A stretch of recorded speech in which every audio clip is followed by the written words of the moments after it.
Hello students, आज मैं आप लोगों को बीकॉम सेम 4 का जो बिजनेस अकाउंट है उसमें चैप्टर नंबर 1 जो है accounts of general insurance company એટલે કે સામાન્ય વીમા કંપનીના હિસાબો उसमें मैं आज आप लोगों को सम नंबर 18 करवाने वाली हूँ। मगर यहाँ पे ये सम सीखने से पहले आप लोगों को क्या करना है, तो गुजराती मीडियम की टेक्स्ट बुक में है page number 11 and English medium की बुक में है पेज नंबर 14। ठीक है, यहाँ पे जो आप लोगों को टेबल दिया गया है वो अच्छे से आप लोगों को प्रिपेयर करना है, यानी कि लर्न करना है। ठीक है, उसके बाद ही ये वीडियो देखना है, तो ही आप लोगों को सम अच्छे से पता चलेगा और आपके माइंड में एकदम क्लियर होगा। ठीक है, तो यहाँ पे हम लोग सम नंबर 18 स्टार्ट करेंगे। तो सबसे फर्स्ट यहाँ पे आप लोगों को ऐसा बोला गया है कि Following is the information of Manan Insurance Company Limited for the year ended on 31st March 2025 regarding fire insurance and marine insurance। तो यहाँ पे आप लोगों को इन्फॉर्मेशन दी गई है। ठीक है, એટલે કે ગુજરાતીમાં આપેલું છે કે મનન ઇન્સ્યોરન્સ લિમિટેડની તારીખ 31/3/2025 રોજ પૂરા થતા વર્ષનું આગ અને દરિયા વીમા વિભાગને લગતી માહિતી આપેલી છે। ठीक है, यहाँ पे जो भी वीडियो को देख रहा है वो जल्दी से चैनल को सब्सक्राइब कर दे और वीडियो को लाइक और शेयर करना मत भूलना। ठीक है, मैं आप लोगों के लिए इतना यहाँ पे मेहनत कर रही हूँ, तो आपका भी फर्ज बनता है कि चैनल को सब्सक्राइब करें। ठीक है, और वीडियो को लाइक और शेयर करना मत भूलना। तो यहाँ पे आगे एडिशनल इन्फॉर्मेशन में दिया गया है कि administrative expenses ₹3 lakh and legal charges दिया गया है 10,500 are to be allotted between two departments on the basis of premium received। એટલે કે ગુજરાતીમાં આપેલું છે કે જે વહીવટી ખર્ચા 3 લાખના આપેલા છે તે અને કાનૂની ખર્ચા 10,500 બંને વિભાગ માટે આપેલા મળેલ પ્રીમિયમના ધોરણે ફાળવવાના છે। ठीक है, उसके बाद आगे यहाँ पे आप लोगों को दिया गया है कि reserves of additional risk to be increased by 10% of current year premium। એટલે ગુજરાતીમાં આપેલું છે કે બંને વિભાગોનું વધારાનું જોખમ અનામત ચાલુ વર્ષના પ્રીમિયમના આવકથી 10% વધારવાનું છે। उसके बाद यहाँ पे दिया गया कि prepare revenue account for both the departments and find out a profit। ठीक है, ગુજરાતીમાં આપેલું છે કે બંને વિભાગના મહેસૂલી ખાતા તૈયાર કરો અને દરેક વિભાગનો નફો શોધવાનો છે। ठीक है, तो यहाँ पे प्रॉफिट आप लोगों को फाइंड करना है। तो यहाँ पे रेवेन्यू अकाउंट आप लोगों को इस तरह से प्रिपेयर कर देना है। तो यहाँ पे सबसे फर्स्ट प्रीमियम अर्न, यानी कि यहाँ पे आप लोगों को नेट लिखना है, એટલે કે કમાયેલું પ્રીમિયમ લખવાનું રહેશે ચોખ્ખું। ठीक है, यहाँ पे उसका हम लोग शेड्यूल नंबर 1 दे देंगे। उसके बाद सेकंड आएगा अदर्स, उसके बाद थर्ड आएगा charge in provisions for unexplained risk, उसके बाद फोर्थ आएगा यहाँ पे interest and dividend and rate gross यहाँ पे लिखा हुआ है। ठीक है, એટલે કે વ્યાજ અને ડિવિડન્ડનું ભાડું લખવાનું છે, કુલ લખવાનું છે। ठीक है, उसके बाद यहाँ पे आप लोगों को इतनों का यहाँ पे, यानी कि ये सभी क्या है, इनकम से। ठीक है, तो इसका यहाँ पे टोटल करना होगा, वो हो जाएगा हमारा ए। ठीक है, यहाँ पे शेड्यूल नंबर 1 दिया गया है, उसका मतलब आप लोगों को इस तरह से अलग से शेड्यूल बनाना होगा। ठीक है, इस तरह से प्रिपेयर करने के बाद उसमें जो भी इंफॉर्मेशन दी गई है उसके जरिए यहाँ पे अमाउंट आप लोगों को पुट करनी है और फाइनल आंसर निकालना होगा। ठीक है, उसके बाद आगे यहाँ पे एक्सपेंडिचर में आएगा सबसे फर्स्ट क्लेम इनकर्ड। ठीक है, એટલે કે ચૂકવેલ દાવા। उसके बाद सेकंड आएगा कमीशन, थर्ड आएगा operating expenses related to insurance business એટલે કે વીમાના ધંધાને લગતા કામગીરી। उसके बाद फोर्थ आएगा अदर टू बी સ્પેસિફાઈડ એટલે કે अन्य વિગતો આવશે, એટલે કે જે अन्य ખર્ચાઓ વિગતમાં આપેલા હોય તે આવશે। ठीक है, तो यहाँ पे क्लेम का जो है वो सेकंड नंबर का शेड्यूल हो जाएगा, थर्ड नंबर का आएगा कमीशन एंड फोर्थ नंबर का आएगा operating expenses related to insurance business. यहाँ पे ये हो जाएगा फोर्थ नंबर का शेड्यूल। ठीक है, इस तरह से करना है। देन उसके बाद यहाँ पे लास्ट में आप लोगों को बी का टोटल करना है। उसके बाद ए माइनस बी करेंगे तो आपको यहाँ पे प्रॉफिट या लॉस जो भी होगा वो मिल जाएगा। ठीक है, तो अभी यहाँ पे हम लोग ये सम स्टार्ट करते हैं। तो किस तरह से आप लोगों को करना है, तो सबसे फर्स्ट देखना होगा कि प्रीमियम अर्न कितना है आप लोगों का। ठीक है, तो उसके लिए शेड्यूल 1 में आप लोगों को जाना होगा। तो यहाँ पे इस तरह से शेड्यूल बना लेना है। तो शेड्यूल 1 में आप लोगों को सबसे फर्स्ट किस तरह से लिखना होगा, तो यहाँ पे आप लोगों को इन्फॉर्मेशन दी गई है। ठीक है, उसमें सबसे फर्स्ट आप लोगों को देखना होगा कि प्रीमियम रिसीव्ड है या नहीं। ठीक है, अगर प्रीमियम रिसीव्ड दिया गया है तो वो सबसे फर्स्ट उसकी एंट्री करनी होगी। तो यहाँ पे लिखा है 72 लाख एंड यहाँ पे है 36 लाख। ठीक है, तो यहाँ पे आप लोगों को लिखना होगा कि प्रीमियम रिसीव्ड। ठीक है, એટલે કે જે પ્રીમિયમ મળેલ છે તે यहाँ पे आएगा 72 लाख और मरीन में आएगा 36 लाख। ठीक है, इस तरह से आप लोगों को एंट्री कर देनी है। देन उसके बाद आगे यहाँ पे आप लोगों को क्या देखना है, तो इसमें आप लोगों को ऐड करना होगा जो भी एक्सेप्ट हुआ है प्रीमियम वो। ठीक है, तो यहाँ पे कितना एक्सेप्ट हुआ है वो आप लोगों को देखना होगा। तो सभी इंफॉर्मेशन में यहाँ पे दिया गया है कि प्रीमियम ऑन री इंश्योरेंस एक्सेप्टेड। ठीक है, यहाँ पे लिखा है री इंश्योरेंस एक्सेप्टेड, यानी कि जो एक्सेप्ट हुआ है वो इसमें आप लोगों को ऐड करना है। એટલે કે ગુજરાતીમાં એવી રીતનું થશે કે પુનઃ વીમા પ્રીમિયમની પુનઃ વીमा प्रीमियम स्वीकार, ठीक है। गुजराती में लखेलो हशे स्वीकारेल, तो यानी कि एक्सेप्टेड जो होगा वो यहाँ पे प्लस हो जाएगा 60,000 एंड 45,000, तो प्लस आप लोगों को लिख देना होगा कि एक्सेप्टेड, ठीक है। और अमाउंट आएगी यहाँ पे 60,000 और यहाँ पे आएगी 45,000, इस तरह से लिख देनी है। देन उसके बाद आगे यहाँ पे आप लोगों को माइनस करना होगा। क्या माइनस करना होगा? तो जो यहाँ पे इन्फॉर्मेशन दी गई कि प्रीमियम ऑन रीइंश्योरन्स सीडेड, ठीक है, એટલે કે ગુજરાતીમાં આપેલ હશે કે આપેલ પુનઃ વીમા प्रीमियम, ठीक है, आपेल पुनः वीमा प्रीमियम, यानी कि जो भी प्रीमियम रीइंश्योरेंस का सीडेड होगा वो यहाँ पे माइनस हो जाएगा और जो भी एक्सेप्टेड होगा वो प्लस हो जाएगा, ठीक है। तो सीडेड कितना है 1,80,000 एंड 90,000, तो यहाँ पे माइनस हो जाएगा सीडेड 1,80,000 और जो भी अमाउंट आप लोगों को माइनस करनी है वो लिखना होगा ब्रैकेट में, ठीक है। और यहाँ पे आ जाएगा 90,000, इस तरह से आप लोगों को लिख देना है। उसके बाद यहाँ पे इन सभी का टोटल करना है, यानी कि 72 लाख प्लस 60,000 उसमें से माइनस करना होगा 1,80,000, तो यहाँ पे आप लोगों को 70,80,000 का आंसर मिलेगा। और मरीन में यहाँ पे आएगा 35,55,000, ठीक है। એટલે કે આગમાં મળશે 70,80,000 અને દરિયામાં મળશે 35,55,000। उसके बाद आगे यहाँ पे इंफॉर्मेशन में बात की है रिस्क की, ठीक है। तो यहाँ पे रिस्क के लिए आप लोगों को क्या करना है, तो सबसे फर्स्ट जो यहाँ पे करंट ईयर का रिस्क होगा उसमें से माइनस करना होगा प्रीवियस ईयर का रिस्क, ठीक है। तो यहाँ पे जो इन्फॉर्मेशन दी गई है, पूरा टेबल दिया गया है, उसमें यहाँ पे जो रिस्क दिया गया है वो क्या है, तो वो है प्रीवियस ईयर का, ठीक है। और आप लोगों को करंट ईयर का कैलकुलेशन करना होगा। तो अभी यहाँ पे हम लोग देखेंगे, तो सबसे फर्स्ट यहाँ पे दिया गया है कि रिजर्व फॉर अनएक्सप्लेन्ड रिस्क, ठीक है। कौन सा है, तो 31 मार्च 2024 का, यानी कि प्रीवियस ईयर का है। कितना है 32 लाख और यहाँ पे कितना है 33,75,000।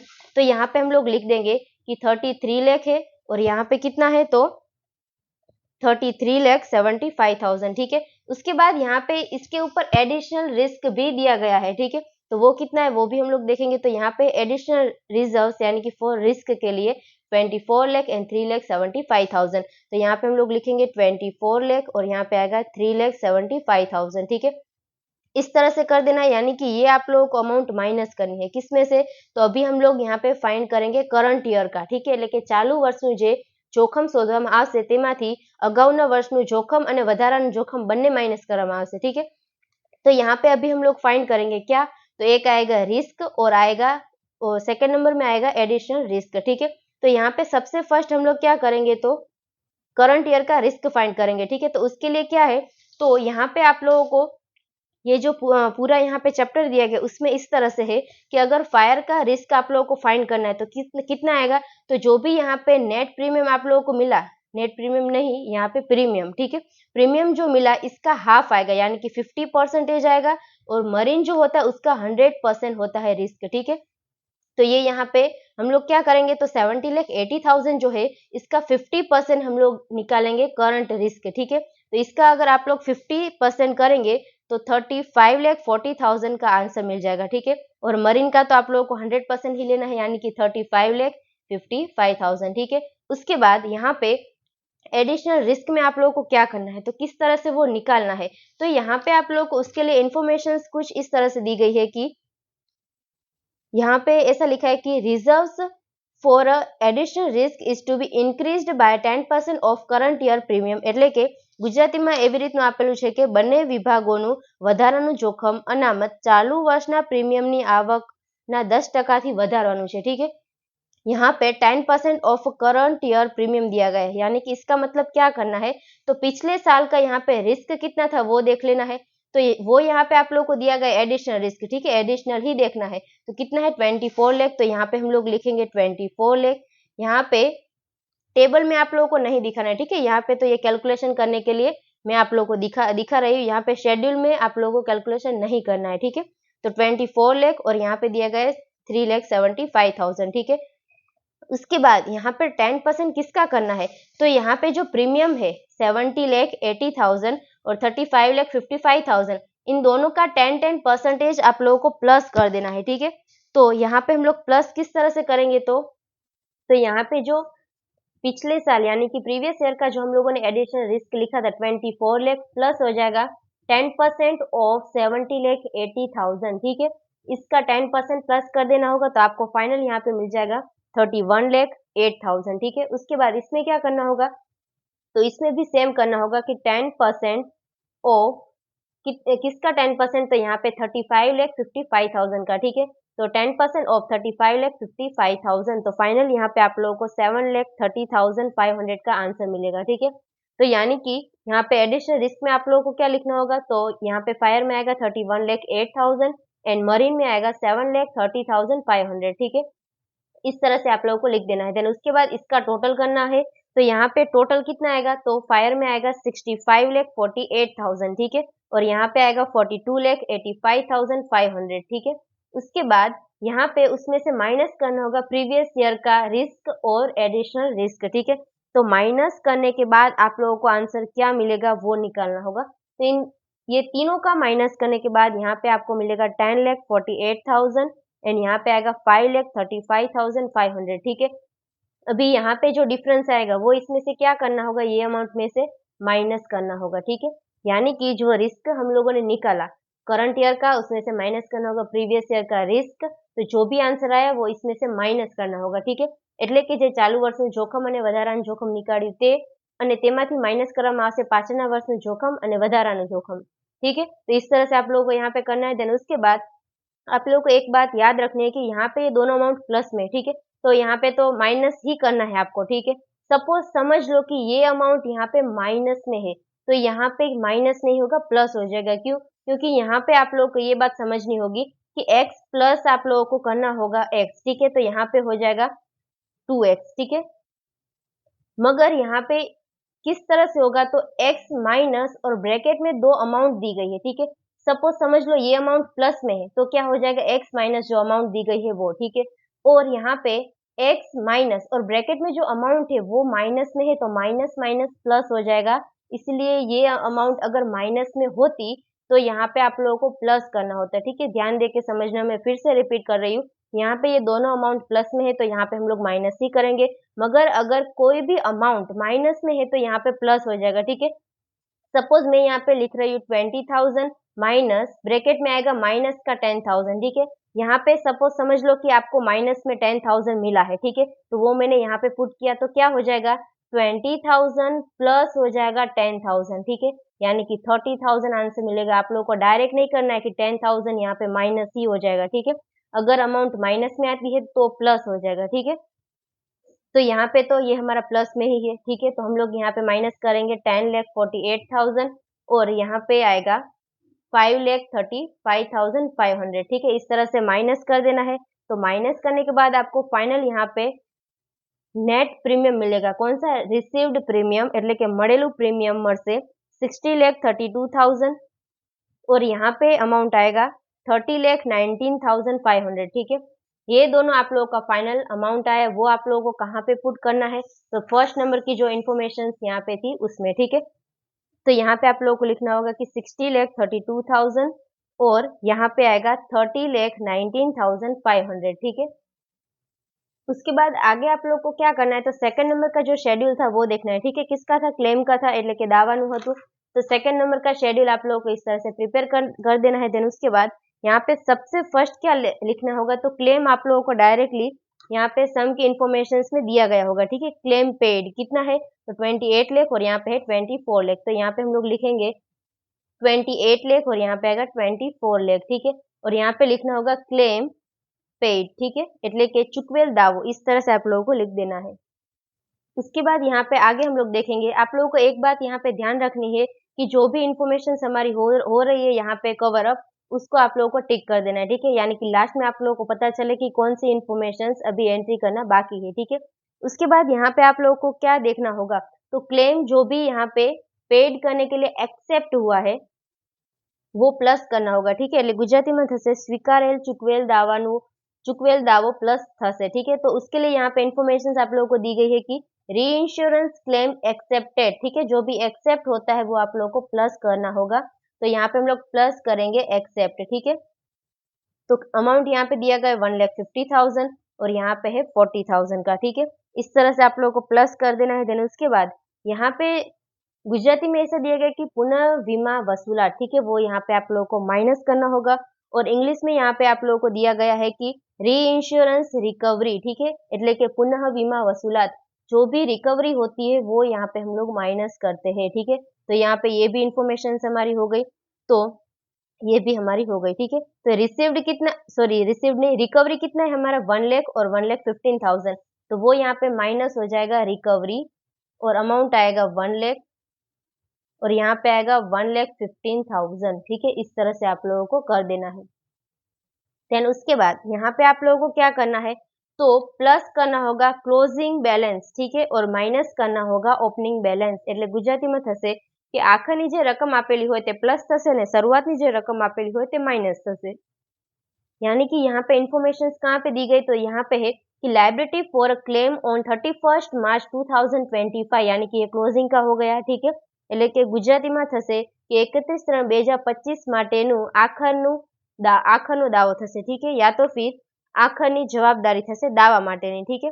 तो इस तरह से यहाँ पे जो अमाउंट है 1,50,000 का, वो क्या हो जाएगा, प्लस हो जाएगा, ठीक है। ये रहा 1,50,000, तो ये क्लोजिंग का है, इसीलिए हम लोग प्लस करेंगे। यहाँ पे पहले टोटल निकालना होगा, तो टोटल कितना आ जाएगा, तो 28,50,000 आएगा, और यहाँ पे आएगा 23,25,000, ठीक है।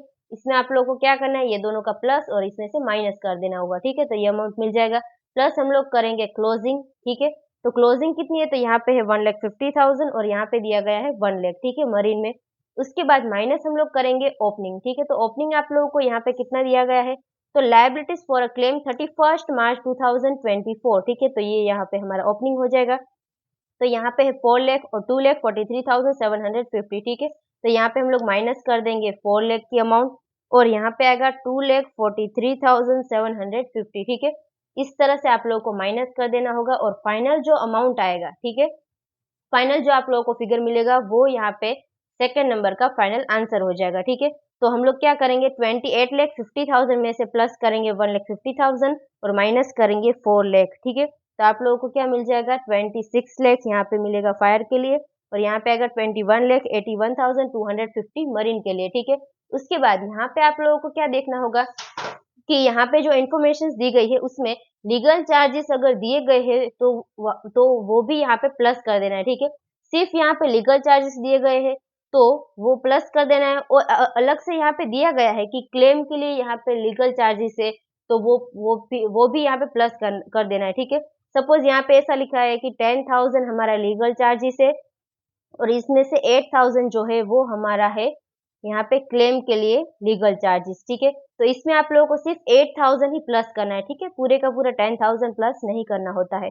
तो प्लस अभी हम लोग करेंगे लीगल चार्जेस એટલે કે કાનૂની ખર્ચ ગુજરાતીમાં થશે, तो वो नीचे आप लोगों को एडिशनल इन्फॉर्मेशन में दिया गया है कि 10,500 है, ठीक है। मगर यहाँ पे ऐसा क्लियर नहीं बोला है कि यहाँ पे क्लेम के लिए कितना है, ठीक है। तो अभी हम लोग यहाँ पे जो आप लोगों को टेबल दिए गए उसमें देखेंगे कि उसमें दिया है या नहीं, ठीक है। तो सबसे फर्स्ट नंबर की इन्फॉर्मेशन है कि legal charges for the claim, ठीक है, એટલે કે દાવા માટેના કાનૂની ખર્ચ, तो वो यहाँ पे अभी हम लोग प्लस करेंगे, कितना है, तो यहाँ पे है 50,000 और यहाँ पे है 25,000, ठीक है। तो प्लस करने के बाद आप लोगों को फाइनल यहाँ पे आंसर मिलेगा 26,50,000, और यहाँ पे आएगा 22,06,250, ठीक है। इस तरह से यहाँ पे ये आप लोगों को फाइनल आंसर मिल जाएगा, ठीक है। तो ये आप लोगों को कहाँ पे लिख देना है, तो यहाँ पे जो हम लोगों ने रेवेन्यू अकाउंट बनाया था એટલે કે મહેસૂલી ખાતું જે બનાવ્યું હતું તેમાં રકમ લખવાની રહેશે। तो यहाँ पे हम लोग अमाउंट लिख देंगे, ठीक है, सेकंड नंबर में, तो शेड्यूल नंबर 2 में, ठीक है। तो यहाँ पे आएगा 26,50,000 और यहाँ पे हम लोग लिखेंगे 22,06,250, ठीक है। इस तरह से आप लोगों को यहाँ पे लिख देना है। देन उसके बाद यहाँ पे थर्ड नंबर का आएगा कमीशन, ठीक है। तो कमीशन के लिए भी आप लोगों को इस तरह से शेड्यूल बना देना है। तो कमीशन में क्या आएगा, तो सबसे फर्स्ट आप लोगों को इन्फॉर्मेशन में दिया गया होगा कि कमीशन कितना है, ठीक है। तो यहाँ पे दिया गया है कि कमीशन ऑन डायरेक्ट बिजनेस, ठीक है, गुजराती में थसे सीधा धंधा पर कमीशन, ठीक है। तो ये सबसे फर्स्ट आप लोगों को इन्फॉर्मेशन लिखनी है, कितना है, 7,50,000 और 5 लाख दिया गया है, ठीक है। तो हम लोग लिखेंगे 7,50,000 और यहाँ पे आएगा 5 लाख। उसके बाद हम लोग यहाँ पे लिख देंगे कि डायरेक्ट बिजनेस, ठीक है, डायरेक्ट बिजनेस से यहाँ पे हम लोगों को कमीशन मिला है वो। यानी कि डायरेक्ट बिजनेस के ऊपर जो कमीशन है वो, ठीक है, सीधा धंधा ऊपर जो कमीशन છે उसके बाद यहाँ पे प्लस क्या हो जाएगा, तो जो भी एक्सेप्ट हुआ है वो हम लोग प्लस करेंगे, ठीक है। कमीशन ऑन रीइंश्योरेंस एक्सेप्टेड એટલે ગુજરાતીમાં થશે सीधा धंधा ऊपर स्वीकारेल कमीशन, ठीक है, तो वो हम लोग प्लस करेंगे। अमाउंट कितना है, तो 90,000 एंड 3,25,000, तो प्लस हो जाएगा एक्सेप्टेड એટલે કે થશે स्वीकारेल, यहाँ पे आएगा 90,000 और यहाँ पे आएगा 3,25,000, ठीक है। इस तरह से आप लोगों को कर देना है। देन उसके बाद इसमें से माइनस क्या हो जाएगा, तो माइनस हो जाएगा सीडेड, यानी कि कमीशन पेड और रीइंश्योरेंस सीडेड એટલે કે આપેલા જે પુનઃ વીમા પર કમીશન, ठीक है, તેનું એ ગુજરાતી થશે।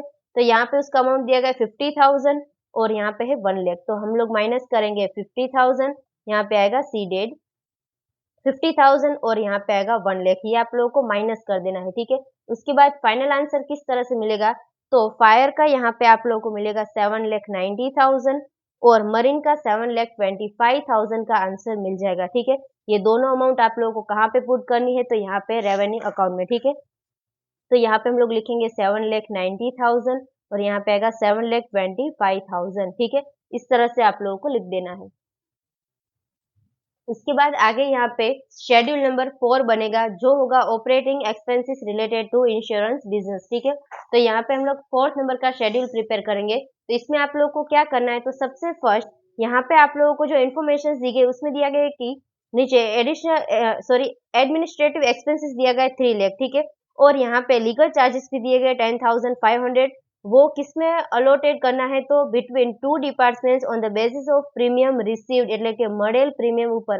तो यहाँ पे प्रीमियम रिसीव्ड हमारा कितना है, प्रीमियम रिसीव्ड 72 लाख और 36,000, तो इन दोनों का आप लोगों को रेशियो निकालना होगा। तो रेशियो मिलेगा 2:1, ठीक है, 2:1। तो ये रेशियो में आप लोगों को डिस्ट्रीब्यूशन करना होगा 3 लाख को और 10,500 को। तो सबसे फर्स्ट आएगा एडमिनिस्ट्रेटिव एक्सपेंसेस जो है 3 लाख, तो इन दोनों के बीच में 2:1 के रेशियो में डिस्ट्रीब्यूट करना होगा। तो यहाँ पे आप लोगों को मिलेगा 2 लाख और यहाँ पे आएगा 1 लाख, ठीक है। इसमें हम लोग प्लस करेंगे लीगल चार्जेस जो दिए गए हैं 10,500 के, वो आप लोगों को 2:1 के रेशियो में डिस्ट्रीब्यूट करना है। तो आप लोगों को यहाँ पे आंसर मिलेगा 7,000 और यहाँ पे 3,500, ठीक है। उसके बाद आगे यहाँ पे हम लोगों को देखना है कि कोई भी ऐसी इंफॉर्मेशन से जो यहाँ पे ये शेड्यूल में आती है, तो ऊपर से हम लोग स्टार्ट करेंगे। तो यहाँ पे क्या है, तो ये सभी इंफॉर्मेशन हमारी आ गई। यहाँ पे है फायर प्रिवेंटिव एक्सपेंसेस, ठीक है, जो दिए गए 40,000 और मरीन में यहाँ पे नहीं दिए गए हैं। गुजराती में ऐसा लिखा हुआ है कि आग बुझाવાનો खर्च, ठीक है, तो वो कितना है 40,000, तो वो भी यहाँ पे हम लोग प्लस करेंगे फायर प्रिवेंटिव एक्सपेंसेस, ठीक है, कितना आएगा, तो यहाँ पे आएगा 40,000 और यहाँ पे कुछ भी नहीं है, ठीक है। उसके बाद आगे भी आप लोगों को देखना है कि कोई भी ऐसी इंफॉर्मेशन है जो यहाँ पे आएगी तो नहीं आएगी, ठीक है। इंटरेस्ट एंड डिविडेंड वो अलग से आएगा और उसके ऊपर यहाँ पे दिया गया है इनकम टैक्स, तो वो भी उसमें से माइनस होगा, ठीक है। तो इसके रिलेटेड अभी कोई भी इंफॉर्मेशन नहीं है। तो फाइनल अभी आप लोगों को टोटल कर देना होगा। तो टोटल यहाँ पे हो जाएगा 2,47,000 और यहाँ पे आएगा 1,03,500, ठीक है। तो ये दोनों अमाउंट को आप लोगों को कहाँ पे पुट करना है, तो यहाँ पे जो हम लोगों ने रेवेन्यू अकाउंट प्रिपेयर किया था उसमें 4th नंबर की इंफॉर्मेशन में आएगा, ठीक है। तो यहाँ पे आएगा 2,47,000 और यहाँ पे आएगा 1,03,500, ठीक है। इस तरह से आप लोगों को लिख देना है। देन उसके बाद आगे यहाँ पे हम लोग देखेंगे कि अदर इंफॉर्मेशन में क्या क्या लिखा है, ठीक है। तो यहाँ से हम लोगों की सभी इंफॉर्मेशन आ गई। कौन सी बचती है, तो इंटरेस्ट एंड डिविडेंड। तो इंटरेस्ट एंड डिविडेंड कहाँ पे आएगा, तो यहाँ पे 4th नंबर की इंफॉर्मेशन में आएगा इंटरेस्ट एंड डिविडेंड। तो यहाँ पे कितना दिया गया है, तो 6 लाख है एंड 2,50,000 है। उसमें से आप लोगों को माइनस क्या करना होगा, तो उसके ऊपर जो इनकम टैक्स लिखा हुआ है, ठीक है, income tax deductions on interest and dividend એટલે કે વ્યાજ અને ડિવિડન્ડ ઉપર જે કરવેરો આપેલો છે તે, ठीक है। तो इन दोनों का आप लोगों को माइनस करना होगा, किसका, तो यहाँ पे आएगा 6 लाख का और 2,50,000 का और यहाँ पे आएगा 2,50,000 और 75,000 का आप लोगों को माइनस करके लिखना है। तो यहाँ पे माइनस हो जाने के बाद आप लोगों को कितना आंसर मिलेगा, तो 3,50,000 और यहाँ पे आएगा 1,75,000, ठीक है। इस तरह से यहाँ पे आप लोगों को आंसर मिल जाएगा। देन उसके बाद आगे हम लोग देखेंगे कि कौन सी इंफॉर्मेशन बाकी रहती है हमारी। तो सभी आ गई ऑलमोस्ट, ठीक है, ये भी आ गई। और उसके बाद यहाँ पे है कि profit on sale of investment એટલે કે રોકાણના વેચાણ ઉપર જે નફો થયો છે प्रॉफिट, तो वो तो हमारा इनकम ही है ऑलरेडी, ठीक है। तो वो सेकंड नंबर में जाएगा, यानी कि अदर्स में એટલે કે अन्य विगतों में जैसे जो हमको प्रॉफिट हुआ है वो, ठीक है, એટલે કે જે નફો થયો છે તે। तो प्रॉफिट यहाँ पे आप लोगों को दिया गया है 1,50,000 का और 5 लाख का, ठीक है। तो वो यहाँ पे हम लोग लिखेंगे कि 1,50,000 और यहाँ पे आएगा 5 लाख का, ठीक है। देन उसके बाद यहाँ पे कोई भी इंफॉर्मेशन आप लोगों की बाकी नहीं रहती है, ठीक है।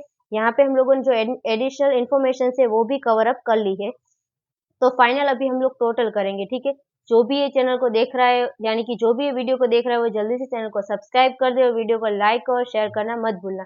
तो अभी हम लोग सारी इनकम्स का टोटल करेंगे। तो यहाँ पे आप लोगों का टोटल हो जाएगा 65,32,000 एंड मरीन का यहाँ पे हो जाएगा 36,94,500 એટલે કે આગનું થશે 65,32,000 અને દરિયાનું થશે 36,94,500, ठीक है। उसके बाद आगे यहाँ पे हम लोग एक्सपेंडिचर जो भी हमारे है यानी कि एक्सपेंसेस वो हम लोग उसका हम लोग टोटल करेंगे, ठीक है। तो बी का यहाँ पे टोटल हो जाएगा फायर के लिए 36,87,000, ठीक है, और मरीन के लिए यहाँ पे आएगा 30,34,750, ठीक है, इस तरह से हो जाएगा।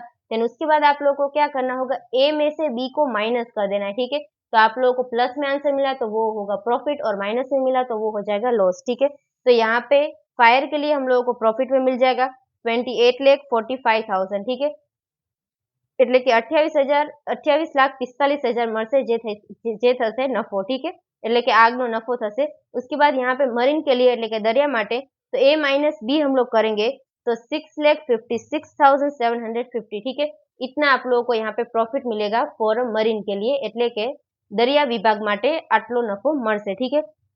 तो यहाँ पे ये सम कंप्लीट होता है। तो जब भी आप लोगों को एग्जाम में इस टाइप का सम पूछा जाए तो इस तरह से आप लोगों को सॉल्व करना होगा। तो यहाँ पे जो सम नंबर 18 था वो कंप्लीट होता है। I hope you understand and thank you all.